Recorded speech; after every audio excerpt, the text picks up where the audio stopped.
Welcome back to the Matchday Roundup. We have got match week 7 for you now.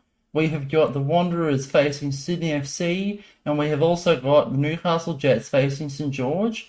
We have an interview with Rumeth Herath of Newcastle, and we also have a written interview that I conducted with Abdullah Karim. On to the show. In the opening minutes of the reserve grade game between the Western Sydney Wanderers and Sydney FC, the hunger of the Sky Blues, sitting bottom of the table, was apparent.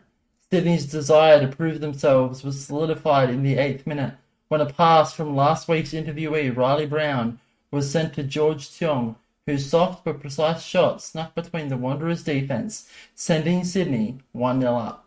This pressure continued after this goal, with the Sky Blues probing the Wanderers' defence time after time. Yet they would only get one more goal despite their chances before the end of the first half, when a free kick from Fletcher Ball in the 18th minute met George Tiong once again, this time his shot bouncing off of Reyes before entering the goal, providing a great sense of confusion for the Wanderers. This second goal saw a tactical change for the Wanderers, moving their experienced keeper Taylor into the middle of the park for his team. Whilst his desire was evident, he was not able to turn this into goals, as the first half ended 2-0 to Sydney.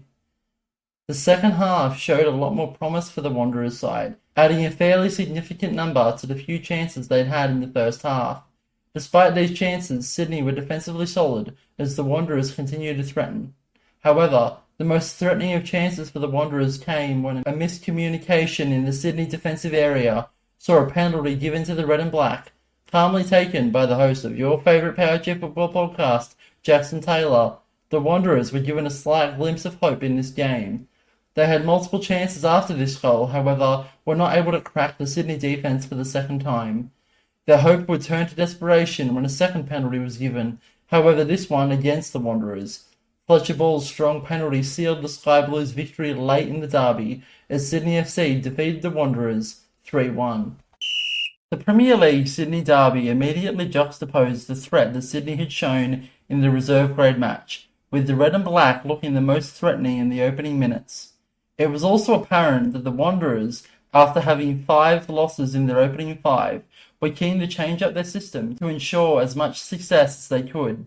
They did this by transitioning their goalkeeper, Andy Waite, into a more advanced position, whilst moving Jackson Taylor into the goalkeeping role. This switch almost instantly proved effective, as in the 3rd minute, a sideline from Steve Webb met Andy Waite, whose long-range shot had beaten the Sydney defence, sending the winless side 1-0 up early on. The Sydney side, faced with multiple player absences, were not put off by this goal, rather continued to show hunger and attack.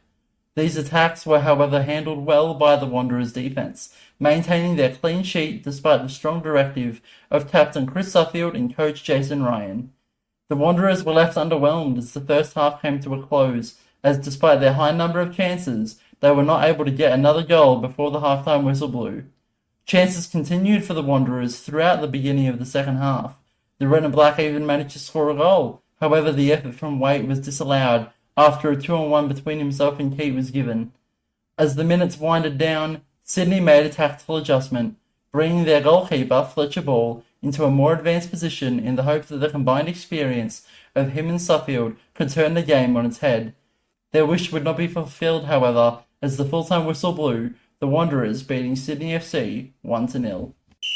In the reserve grade game between the Newcastle Jets and St George, the St George side appeared the most threatening in the opening of the game, despite only fielding 3 players.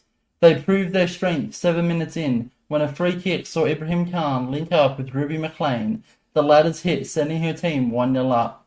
Newcastle fought back after this goal, with St George defending well from the strong set pieces the Jets are known for. The St George defence stayed strong as the first half progressed, the score remaining 1-0 upon the end of the first half. In the second half, Newcastle seemed reinvigorated, having multiple corners in the opening minutes. They were unable to convert these chances, however, until a sideline from Rumeth Herath in the 27th minute met Shannon Anlazark well, as his near-post shot snuck past the St George defence to equalise the game. As the game wound down, the Newcastle side defended well, in their attempt to continue their unbeaten run. Their attempt would prove successful, as neither side would find a winning goal, with the matchup between first and second ending as a stalemate. I spoke to Rumeth, who provided the assist for Newcastle's equalising goal. Here's the clip. So I'm Rumeth Herath, I'm 22 years of age, and I play for Newcastle Jets, reserve grade team. Perfect. So, Rumeth, what are your initial thoughts after that match? Yeah, it was good. I could have done better. I could have stopped the goal, but it's good. But I feel like we should have won because there was 3 players on the other team, and yeah. Look, it's a mindset thing sometimes, you know. And Yeah. the next thing I wanted to talk to you about is that this is your second draw in a row for Newcastle. Yeah. So, like, how do you make sure that those draws don't turn into losses? Maybe just focus on the game a bit more and focus on like not conceding any more goals, and Well, yeah. Usually the team who concedes less actually wins, so that is a pretty smart observation from you, Rumeth. How does it feel to get your first assist of the season? Yeah, pretty good. Might be better if I got a goal, but that's mate, pretty good. You still made a goal happen. Yeah. It's still pretty good. Yeah, pretty happy. Yeah. And the last thing which I'm asking of everyone is I want you to make a prediction for me, either for yourself or for Newcastle as a whole, and I'm going to review it at the end of the season. So what is it? I think for me, maybe at least like 1 goal. One for goal? me for the season, and for the team, I think hopefully winning the whole season. For reserve grade or Prem or For both? the reserve grade. Yeah, nice. Yeah. How many assists do you reckon you're going to get? Maybe a few more. A few more? Yeah. All right, perfect. We'll see. The Premier League match between Newcastle and St George began with the St George side, despite facing player absences, showing their strength even as an infant side. They showed this strength early on, forcing Sek to make a save on the line from a strong sideline link-up between Karim and Khan. Newcastle, possessing one of the strongest sides in the country, worked their way into the game quickly, having a high amount of promising attacks in the first half. However, the St George side remained strong in defence, as the first half ended 0-0. Newcastle, keen to maintain their perfect record, were applying significant pressure on the St George defence, who remained stable. The set pieces that the side are most recognisable by were not proven as successful as they typically are, the St George defence having the answers to every question the Jets posed.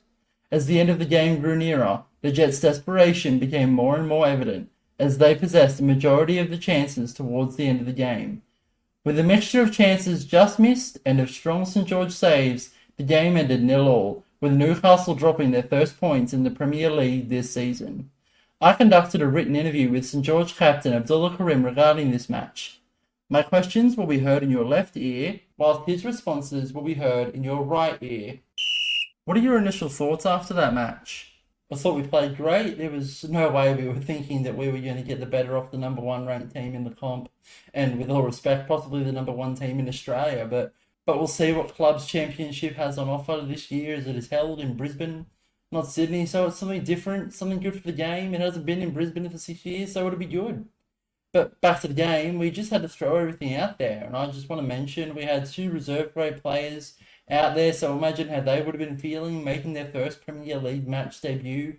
Mate, it'll be overwhelming, that's for sure, but they did well, I thought.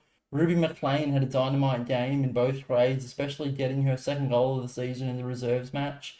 And credit to the Jets, their passing game is electric. It's something special. Made me run around side to side. I was out of breath, but we knew we had to hang in there. And Vidakovic, full credit to him. If it wasn't for Vidakovic at the back, saving our backsides, I think that scoreline could have easily been like 5 or 6 goals to the Jets' way. But well done both teams, and especially for us, and we'll get back to training on Thursday afternoon and look to make a big one against the Sky Blues next Saturday. Sydney FC are never an easy task. They've been giving us problems lately in the scrimmage match we had a couple of weeks back, but I've been chatting to the coach and he doesn't look worried at all, so yeah, we'll see what happens. What happened to your chair during the game? There was a loose nail or bolt that came off from my left driving wheel, and officials thought more nuts or bolts may have come off towards the half-time, but Emma, the legend referee she confirmed that none came off, only the official first time, where she kindly replaced it back for me with her bare hands. So it was very nice of Emma to do that, as it's not her job, but I also don't mind the breather, to be honest. I was out of breath doing so much defense, so I don't know if he was allowed to do that, but my carer quickly came on and gave me a sip of water. I think I called him on also, but he did signal me the bottle of water, and yeah, I felt fine after that. I didn't think he played any effect to the match. I'm going to make a prediction, and I'll review it at the end of this season. So, Abs, what is your prediction? I'm going to say Jets to win the comp, and you can throw a handkerchief on the rest to be respectful. I can't see the Jets going down even after that draw against us, but hey, you never know what's going to happen. That's why this game is so great. Hey, so I kind of just wanted to add another little segment after the interviews each week where I kind of give a brief overview of both how the table and statistics are looking for both competitions. So we're going to start with the reserve grade. In fifth place, we have Sydney FC sitting on 4 points. In fourth place, we have Hills United also sitting on 4 points. In third place, we have the Wanderers with 7 points.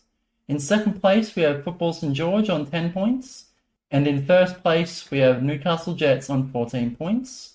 Moving over to the statistics now, the top goal scorer is Newcastle's Shannon Anlazar with 5 goals.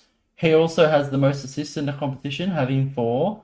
And he and myself, Jackson Taylor of the Western Sydney Wanderers, share the most clean sheets in the competition, both having 2 apiece.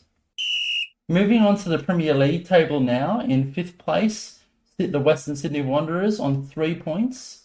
In 4th, we have Sydney FC with 7 points. In 3rd, we have Hills United also with 7 points. And in 2nd, we have Football St George, who also sit on 7 points. And in 1st, we have Newcastle with 16 points. Onto the statistics now, and the leading goal scorer is Newcastle's Chris Hastis, who has 8 goals so far this campaign, whilst Newcastle's Ryan Seck has the most assists, having assisted 5 so far this season. Clean sheets goes to another Newcastle player, with Dimitri Leolio-Davis having 5 clean sheets so far this season. You can get involved in power chair football here in New South Wales as an athlete, coach, referee or volunteer by visiting the NSW PFA website linked below.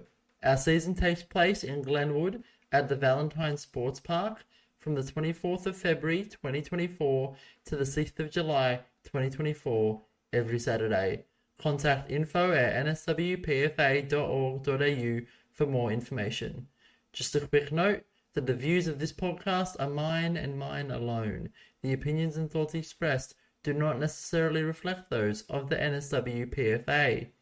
If you want to get in touch with the podcast, you can follow us at Powered by Football Pod on Instagram, join our Facebook group, Powered by Football Podcast, or follow our Twitter account, Powered by Pod. Thanks for listening.